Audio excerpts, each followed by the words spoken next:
మకరం వారికి గనక చూసుకున్నట్లయితే ప్రధానంగా ఈ మకర రాశి వారికి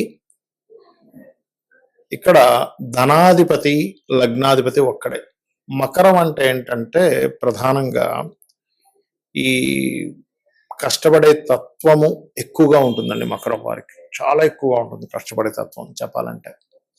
సో ఎప్పుడైతే ఈ కష్టపడే తత్వం అనేక రకాలుగా ఉంటుందో వీరికి, అంటే చాలా, అంటే వీళ్ళు ప్రొజెక్ట్ చేసుకోవడమే బాగా ఇది ఉంటుంది. అయితే ఇక్కడ మరికొంతమందికి వాళ్ళు కష్టపడడం ఒక ఎత్తు అయితే, వాళ్ళతో పాటు వాళ్ళ లైఫ్లో కలిసిన కొంతమంది ద్వారా డబ్బులు వస్తాయి, కొంతమంది ద్వారా డబ్బులు పోతాయి. అది ఎలాగా ఏంటని చెప్తాను. కొంతమందికి ప్రేమ వ్యవహారాలు, లేదా ఎఫ్ఐఆర్, లేకపోతే అత్తయ్య మామయ్య జీవిత భాగస్వామి ధర్మబద్ధంగా వచ్చేవి కొన్ని ఉంటాయి.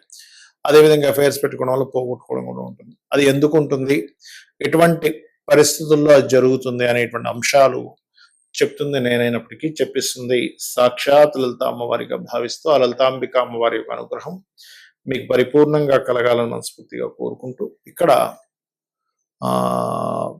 ఈ శని శుక్ర సంబంధంతో గనకుంటే, మీ యొక్క లగ్నాధిపతి అయినటువంటి శని శుక్రుడితో గనక కలిసి ఉంటే ధనాధిపతి కూడా అవుతాడు. కాబట్టి సంతానం కలిగిన తర్వాత నుంచి మీ లైఫ్ గ్రో అవుతుంది.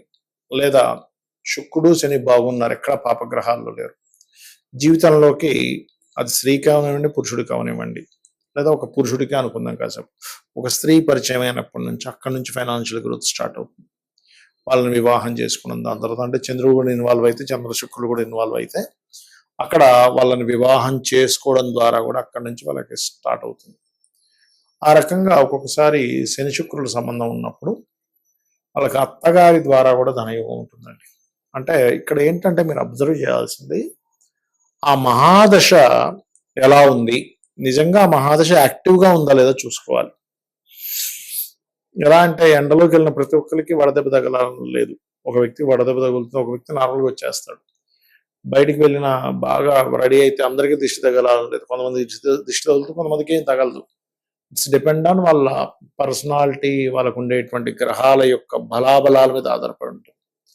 ఆ రకంగా మీరు ఎప్పుడైతే ఈ యొక్క శని బాగున్నాడు, శుక్రుడు బాగున్నాడు, ఖచ్చితంగా అత్తయ్య మూలంగా, లేదండి మాకు ఈ శుక్రుడు ఈ శని కుజుడు కూడా కనెక్ట్ అయ్యారు, పాడయ్యాడు అనుకోండి, మామయ్య ద్వారా మామయ్య నుంచి ఆస్తుల విషయంలో గొడవలు వస్తాయి. బాగున్నాడు అనుకోండి, మామయ్య తీసుకొచ్చి ఇస్తాడు, బాబు ఈ ల్యాండ్ నువ్వు తీసుకో, ఉన్నది ఒకే ఒక కూతురు లేకపోతే ఒకే కొడుకు, ఆ కొడుకు చూస్తే ఇది సరిగ్గా ఇది చేయడం ఆ కూరలకి ఇస్తాడు మామయ్య ఒక్కోసారి. కాకపోతే ఇక్కడ ఏంటంటే ఈ శని కుజులకి కుంభలగ్నంలో మకర లగ్నంలో జన్మించారంటే ఆ కాంబినేషన్ మంచి ఒక ఫలకృతమైనటువంటి గ్రహం ఎంటర్ అవ్వాలి. అంటే మీకు ఈజీగా ఒక డబ్బు వస్తుంది అంటే పూర్వజన్మల్లో ఎక్కడో మీరు ఒక పుణ్యం చేశారు. అందుకని అంత ఈజీగా షేర్ మార్కెట్లో వచ్చేయడమో స్త్రీ మూలకంగా వచ్చేయడం అంత ఈజీగా జరగదు. కానీ మీకు యోగం ఉంటే దాన్ని ఎవ్వరూ తప్పించలేరు కూడా, గుర్తుపెట్టుకోండి.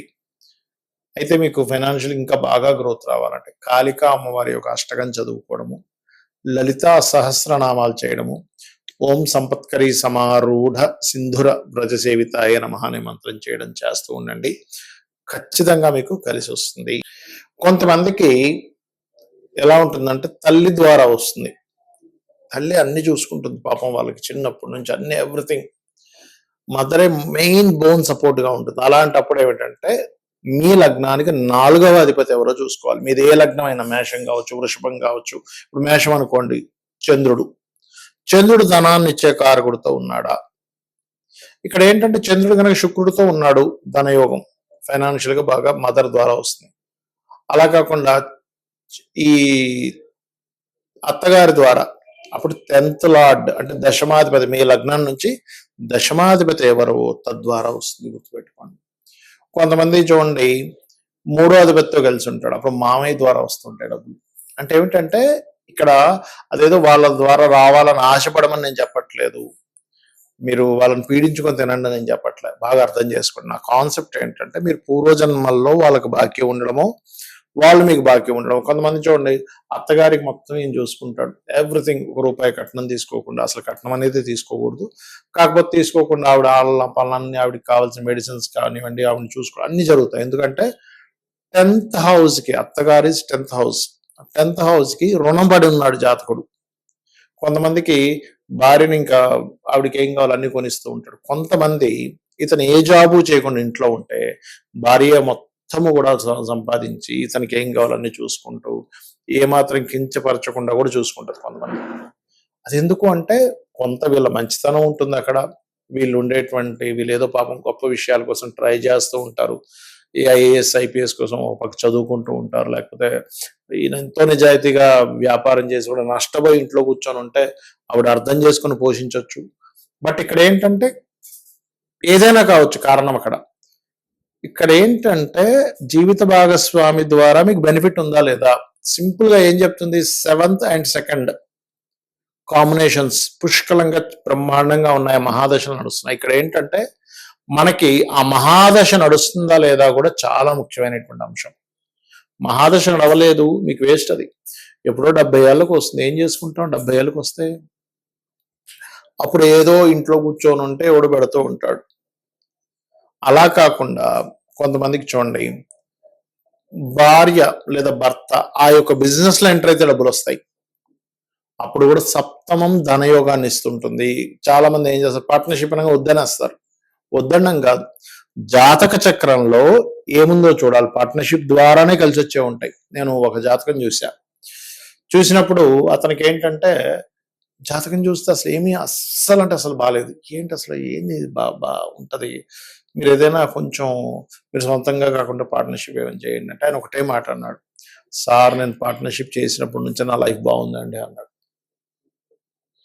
ఎందుకంటే అతనికి పార్ట్నర్ ద్వారా ధనయోగం ఉంది.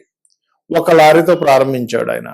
ఒక్క లారీతో ఇంట్లో ఉండే కొంచెం బంగారం తీసుకెళ్ళేదో లారీ కొన్నాడు. ఆయనతో పాటు ఇంకొక ఆయన కలిసి కొన్నాడు.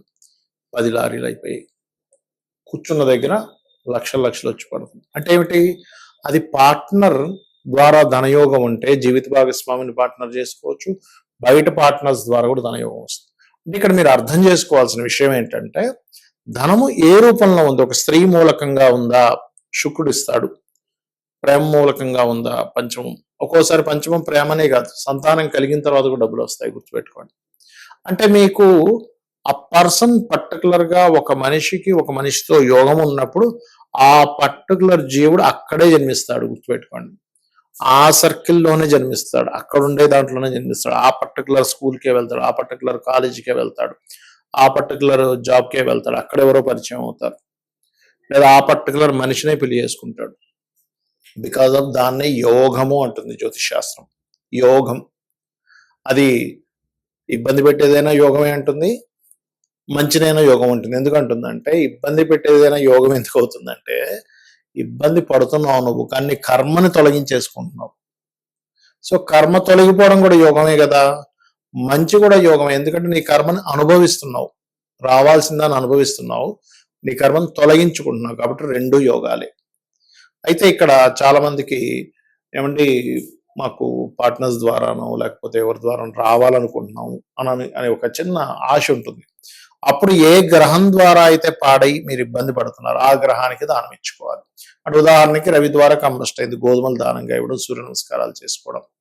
చంద్రుడి ద్వారా అయింది, అయితే చంద్రుడి ద్వారా అయ్యి చంద్రుడు స్పాయిలే కనుక శుక్రుడితో ఉంటే మీకు చాలా అంటే చాలా మటుకు స్త్రీల మూలంగా నష్టపోవడం జరుగుతుందండి. రావడం పక్క పెట్టండి, ఎవరో పరిచయం అవడం మనం చూస్తూ ఉంటాం. ఫేస్బుక్స్ లోని, ట్విట్టర్స్ లోని ఎవరో పరిచయం అయ్యారు, ఓ నేను ఇంక ఇండియాకి వచ్చేస్తున్నా అని చెప్పారు.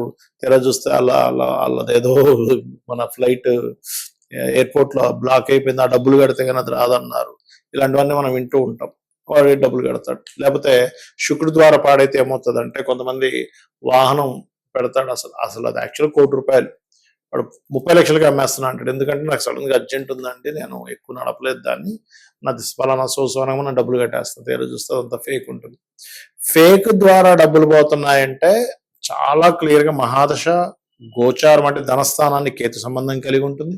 మహాదశ కూడా కేతు సంబంధాలు కలిగి నష్టపోయే కాంబినేషన్స్ లో ఉంటాయి. అలా రకరకాల మార్గాల్లో ఉంటాయి, గుర్తుపెట్టుకోండి. కాబట్టి మీరు ఒకటే గుర్తుపెట్టుకోవాలి, ఒక రిలేషన్లోకి వెళ్ళేటప్పుడు అది లవ్వా, లేకపోతే రకరకాల రిలేషన్సా, లేకపోతే జీవిత భాగస్వామా, వాళ్ళతో మీరు ఏదైనా మనీ రిలేటెడ్ సంబంధించిన లావాదేవీలు నడిపేటప్పుడు ఆ లావాదేవీ ద్వారా మీకు నష్టముందా లాభముందా ఇది ముఖ్యంగా తెలుసుకోవాలి. శ్రీమాత్రే నమః.